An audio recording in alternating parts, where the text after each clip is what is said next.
Ketua KPU Hashim Asyari mengucap syukur atas pemberhentian dirinya sebagai Ketua KPU RI. Ia mengaku berterima kasih atas putusan DKPP yang telah memberhentikan dirinya oleh DKPP dan merasa terbebas dari tugas berat yang diembannya selama ini.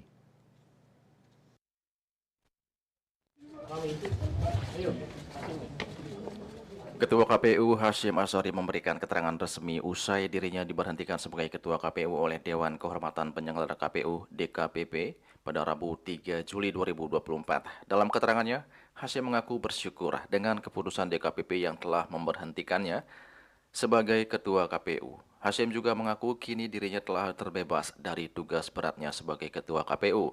Tak lupa, ia juga menyampaikan permohonan maaf kepada awak media jika selama menjabat sebagai Ketua KPU ada perkataan atau perbuatan yang tidak menyenangkan yang telah dilakukannya.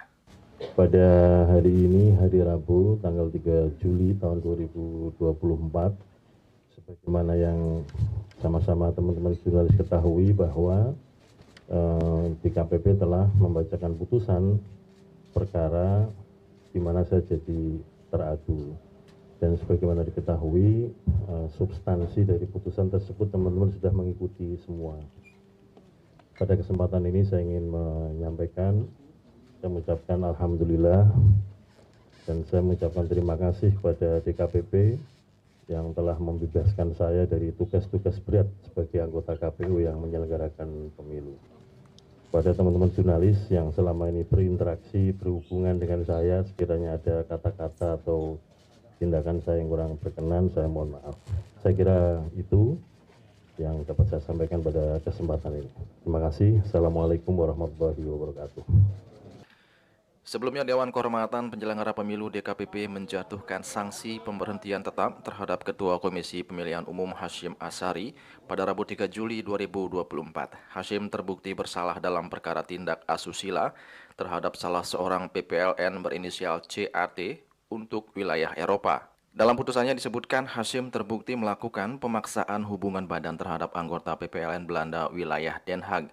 DKPP mengatakan hubungan badan terjadi pada 3 Oktober 2023. Kejadian tindak asusila itu terjadi ketika DKPP menyelenggarakan bimbingan teknik BIMTEK di Den Haag.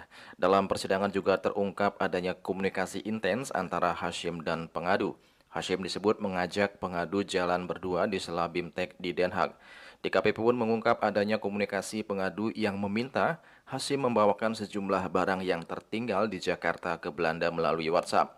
Selain itu, Hashim juga mengakui pernah membelikan pengadu tiket pesawat Jakarta Belanda sebanyak 3 kali dengan total nilai mencapai 100 juta rupiah. Sementara itu, DKPP menilai uang yang digunakan Hashim bukan bersumber dari keuangan negara. Memutuskan 1. Mengabulkan pengaduan pengadu untuk seluruhnya. 2. Menjatuhkan sanksi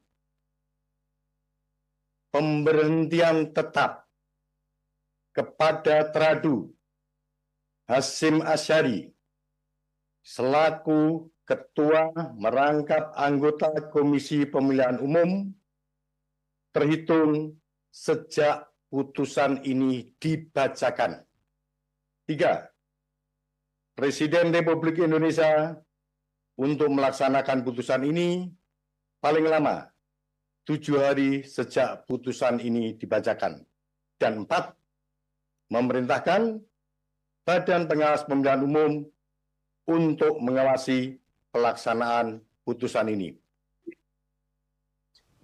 Juli Suwarto melaporkan. Demikian.